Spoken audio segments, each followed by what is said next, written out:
D'ailleurs, je tiens à remercier tout le monde de nous avoir conseillé des restaurants, de nous donner des petits tips. Je remercie pas tous ceux qui ont pris le parti de Moïd, alors que l'autre enfoiré, dès que je suis pas là, il m'en met plein l'arrêt. On a compris qu'il y avait des partis pris, c'est pas grave. Le dimanche, pendant le live, pendant les giveaways, vous allez voir. D'ailleurs, en parlant de dimanche, Crypto Fear and Greed, le jeu continue, les amis. Vous dites tout simplement à combien vous pensez que le Fear and Greed sera dimanche, suivi d'une petite question qui va bien. Si vous avez bon lors du Fear and Greed, vous êtes éligible au tirage, donc souvent c'est un Solana, 2 atomes, enfin ça change quoi, tu vois. Un peu haut, Un peu haut, haut, comme ça, haut, comme ça. haut, Oh, Molotov. undercover. Ok, donc mon cher David, de quoi on parle aujourd'hui? Tu nous fais un petit sommaire ou Ouais, petit je sommaire des demande à Moïd familles. de le faire? Non, ça va durer 1 heure. On n'a pas le temps. On n'a Déjà pas que le c'est une temps. émission en plus, qu'on vous fait un petit Déjà, cadeau. voilà, elle n'était pas prévue d'une certaine manière, les amis, c'est du biscuit pour vous. C'est du biscuit. Et pourquoi on fait le biscuit, David? Parce que déjà, d'une part, on avait envie. Parce qu'on kiffe, ouais, c'est vrai qu'on Et tu kiffe. sais à quoi je viens de penser à l'instant là? Moi, Non, tu le dis-moi. couperas, tu fais ce que tu veux, mais on n'avait pas fait le jeu du Crypto Fear and Greed pour dimanche. Ah, ben voilà, piquable, piquable. Piquable. Voilà, piquable. Donc tu disais, David, les news d'aujourd'hui, c'est comment? Bah, petit sommaire, il y en a une qui me plaît bien, c'est le système de notation prévu pour les stablecoins. C'est pas mal du tout. Un hack, ça faisait longtemps. Le mec qui s'est fait hacker, c'est pas un lapin de 6 semaines, les amis, c'est un mec qui connaît bien la crypto, donc c'est la preuve que ça peut arriver à tout le monde. FTX, hein, on va en parler un petit peu, les stars à qui ils doivent de l'oseille, les hommes politiques, les institutions. Et puis, petite révolution dans la blockchain, satisfait ou remboursé? Si j'achète un BTC à 59K et que ça chute, est-ce que je peux me faire rembourser? On va en Peut-être. parler, on va en parler. Là, il y aurait eu Moïd, il aurait dit et restez bien jusqu'à la fin de la vidéo parce que ça peut être super intéressant. C'est con qu'il soit pas là, il nous manque, hein, Mais merde. grave, attends, qu'est-ce qu'il présente bien, oui, non, frère. En vrai de vrai. En vrai de vrai. On va parler de ce système de notation, donc moi je trouve ça pas mal. Donc en gros, c'est un système de notation qui s'appelle Moody's. Donc Moody's c'est très connu, hein. C'est une boîte de notation qui est très connue aux États-Unis. Elle envisagerait de noter les stablecoins selon plusieurs critères. Et je trouve ça pas mal parce que je pense que voilà, on est un peu anti-régulation d'une certaine manière, mais on n'est pas totalement fermé. Et pour ce genre de truc-là, je pense que c'est nécessaire. Et écoute, ça pourrait être pas mal. Et ça forcerait, je pense, les stablecoins à montrer patte blanche et à éviter de faire les cons, tu vois, en termes de backage. Donc nous apprenons via l'article que c'est Bloomberg qui nous indique effectivement qu'il y aurait dans l'idée de Moody's effectivement de créer donc un système de notation des stablecoins. Donc ça parle d'une vingtaine de stablecoins, puis ça serait donc la vérification finalement de leurs avoirs. Et en gros le projet il en est qu'encore à ses débuts. L'information nous vient de Bloomberg, mais Moody's n'a pas dit qu'ils allaient le lancer demain. Pour le moment ils en sont au stade de la réflexion. En attendant, Moody's c'est une des plus grosses boîtes donc de notation, d'accord? Qu'est-ce que c'est que la notation? C'est une preuve de réserve, si tu veux, comme quoi l'entreprise elle peut bien rembourser. C'est un système de notation. Tu as le triple A, tu vois, tu as ce genre de truc.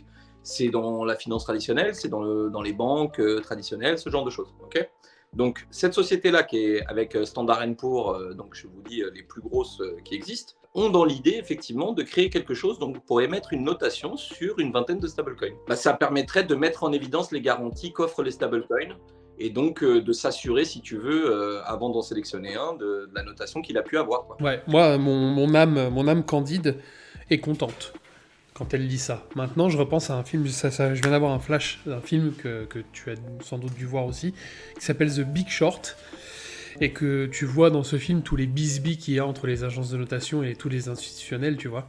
Donc, on n'est Ça a pas à été une l'abri. question pendant très longtemps. Qui Voilà. paye les agences de notation? Voilà. Mais c'est un peu comme dans tout business en vrai. Hein. Bon, C'est... on est d'accord. En attendant, c'est quand même quelque chose qui a lieu dans Ouais, la voilà, finance c'est ça, faut traditionnelle. saluer. Voilà. J'estime qu'au vu des troubles qu'on a connus sur les stablecoins ces derniers temps et de la confiance qui a pu être rompue, si c'est un outil de plus pour permettre effectivement de s'assurer de la viabilité du stablecoin et de rassurer tout le monde, moi je suis archi preneur. Au pire du pire, si vraiment on se fait rect par les stablecoins ou quoi, on n'a qu'à apprendre à ficher. Regarde, quand je pense à Kevin Rose, donc Kevin Rose, les amis, c'est un cryptoman aux États-Unis, c'est un podcaster, on va dire, qui est assez connu et qui est assez bon dans ce qu'il fait, je trouve. Pour le suivre, je trouve qu'il est assez bon. Bah, il s'est fait rect 1,4 million de dollars. Donc c'est une attaque phishing visant OpenSea et les NFT appelée Seaport Signature. Ce qui me sidère là-dedans, c'est que tu vois, le néophyte qui se lance dans la crypto, ça peut lui arriver, ça peut arriver à tout le monde, mais là, ce gars-là, il a le cuir tadé, le gars, tu vois, il connaît, il sait comment ça se passe, mais malgré ça, il a quand même réussi à se faire hack. OpenSea qui a gelé les NFT concernés et empêché Voilà. qu'ils soient vendus sur leur marketplace. Ce qui est bien, connu. Voilà, c'est exactement ça. Il perd 1,4 million donc de NFT. Voilà. Et tu viens de l'expliquer, c'est par un système de signature. Donc quand vous faites des transactions via MetaMask ou via Trust Wallet ou ce genre de wallet, quand vous connectez, donc vous avez déjà une opération à saisir, tu vois, pour valider que tu te connectes au bon site. Et derrière, si tu fais un échange, quand tu te connectes à OpenSea, on va te demander ton mot de passe, tu vois, et valider que tu te connectes. Et derrière, quand tu vas faire une transaction, c'est pareil, on te demande de signer. Sauf que on le voit dans l'article, la signature, elle ressemble à rien. Tu sais pas si ça parle de 1 NFT ou de 40. OpenSea te permet aussi, tu as la possibilité de, si tu veux, de faire des échanges de groupes, d'accord, Ouais. de plusieurs NFT et ce genre de choses. Et en gros, c'est ce qui serait arrivé à ce mec-là. C'est qu'il y a pour 1,4 million dans son wallet de NFT qui aurait été soulevé parce qu'il aurait approuvé une signature qu'il n'a même pas comprise lui-même. Moi, de ce que j'ai compris, il était en train de faire une transaction, donc un échange, mais il considérait qu'il faisait un échange pour un NFT. Et de là, en fait, vu que la signature, c'est pas clair, et c'est sûr que aujourd'hui, on va pas se mentir, c'est pas donné à n'importe qui. Ouais, et puis c'est comme lire les CGU, tu vois. Plus Voilà. que border. Exactement. Tu vois, je validais en me disant si c'est ce que je suis en train de faire, ça serait quand même ballot de valider en même temps qu'un escroc. Écoute, si j'avais 1,4 million sur le wallet, peut-être que ça me serait déjà arrivé, tu vois. Le truc, c'est que, en gros, hein, les amis, la signature, donc il a signé pour la transaction, mais c'était une signature bidon. Donc en gros, la signature lui a juste autorisé le gars qui lui a envoyé à mettre tous les NFT qu'il possédait dans son wallet en ligne. Et comme tu l'as dit tout à l'heure, sa notoriété a fait que OpenSea a gelé ses NFT. Maintenant, ce qu'il faut relever de là-dessus, c'est que effectivement les signatures, quand tu fais ces transactions, que ce soit chez MetaMask, Trust Wallet ou ce genre de choses de ce type de wallet, c'est pas très compréhensible pour le commun des mortels. Et tant qu'on en sera là, effectivement, il y aura ce type d'erreurs qui seront accessibles. Personne n'est suffisamment prémuni, si tu veux, Personne n'est à l'abri, pour bien vraiment sûr. Naviguer. Et là encore, on est en bear, on est en train de faire une transac par mois, ça va, tu vois. Mais quand tu vas être en boule et que tu vas commencer à t'exciter et que tu vas vouloir te mettre sur des collections, c'est là que le risque il va apparaître, très clairement. Prenez les bons réflexes aujourd'hui et derrière, on sera tous contents. Ouais, et derrière, vous éviterez de vous faire hate comme les stars, comme Tom Brady ou autres qui se sont fait rect par FTX. Donc en fait, si je comprends bien, hein, donc en gros, Tom Brady, c'est un mec qui s'est fait rincer par FTX, mais FTX lui doit quand même de l'argent. Moi, la seule chose que je comprends, c'est qu'il y a apparemment mercredi dernier, donc hier, une liste qui est sortie de tous les créanciers d'FTX, c'est ça? Et dedans, tu as des entreprises, tu as des stars internationales, tu as un peu de tout, quoi, du tout venant. Et du coup, dans ces listes, on apprend effectivement qu'il y a Tom Brady, alors qu'il faisait de la pub il n'y a pas si longtemps, lui, hein, qu'il était même il était même inquiété par la justice Ouais, bien sûr. beaucoup pour avoir fait la promotion de FTX. Mais ça l'a pas empêché d'avoir de l'argent chez FTX. C'est ça. Donc aujourd'hui, la plateforme, elle s'est pété la gueule. Aujourd'hui, FTX, Tom Brady fait partie des créanciers, quoi. Tu lui dois de l'argent. Simplement, bien sûr. Tout simplement. C'est quand même incroyable de voir dans cette liste-là des entreprises telles que Apple ou Netflix. Je suis assez surpris de voir ce type d'entreprise dedans. Alors, est-ce que, parce que de ce que j'ai compris dans la liste, tu as les gens qui ont rendu un service à FTX et auquel cas FTX leur devait de l'argent, et tu avais les gens qui avaient investi sur FTX et auquel cas c'était des investissements. Tu vois ce que je veux dire? Ouais. Je te dis une bêtise, Apple a peut-être fourni un service à FTX et du coup il était rémunéré en fonctionnement et ils n'ont pas reçu la rémunération. Ou alors Apple a investi sur FTX et auquel cas leur argent, faut qu'ils sachent que quand tu investis dans de la crypto, il faut faire attention. Hein. C'est ça. Moi, ce que ça me fait penser, c'est que cette affaire est loin d'être terminée et surtout que quand tu vois la gueule des investisseurs, quand tu vois à quel point ils sont gros, je pense qu'il y en a une tonne qui vont être remboursés et je pense que c'est très loin d'être terminé. Ils vont être remboursés comment? Je pense qu'ils vont appeler le SAV, tu vois, et puis il va y avoir un bail de satisfait ou remboursé, parce qu'apparemment c'est possible. Le cas Porsche fait réagir. Donc un article du journal du Coin qui nous dit se faire rembourser ses NFT, est-ce vraiment possible? Le cas Porsche fait réagir. Donc je ne sais pas si tout le monde est au courant, mais il y a eu une collection NFT donc, de la marque Porsche d'automobile. Je crois que c'était sur la 911 de mémoire, sauf que ça a été un flop, donc ils n'ont pas réussi à vendre tout ce qu'ils devaient vendre, machin. Du coup, ils ont décidé de réduire forcément la collection. Et ça a généré un espèce d'engouement déjà. C'est marrant parce que je crois que la collection elle était à 0,9 et aujourd'hui c'est à 2 Ethereum. Et donc, le cas Porsche, ce qui était intéressant, c'est que lorsque tu mintais un NFT, donc l'achat d'un NFT sur la plateforme, tu avais à cocher, tu sais, comme des conditions générales, dont une qui disait, en cochant cette case, t'engages à pas porter de réclamation ou à pas revenir sur ton achat, tel que la loi pourrait te l'autoriser. Parce qu'en fait, ce qu'on se rend compte, c'est que certaines entreprises, sans cette petite mention, en fait, pourraient être effectivement... Alors, tu sais, il y a des notions de protection du consommateur. Je ne les ai pas toutes en tête, ou dans ce cas précis, je ne pourrais pas dire. Mais en gros, quand tu fais un achat, tu peux avoir 14 jours, par exemple, pour le retourner. Bah, ça s'appliquerait peut-être pour les NFT, du coup.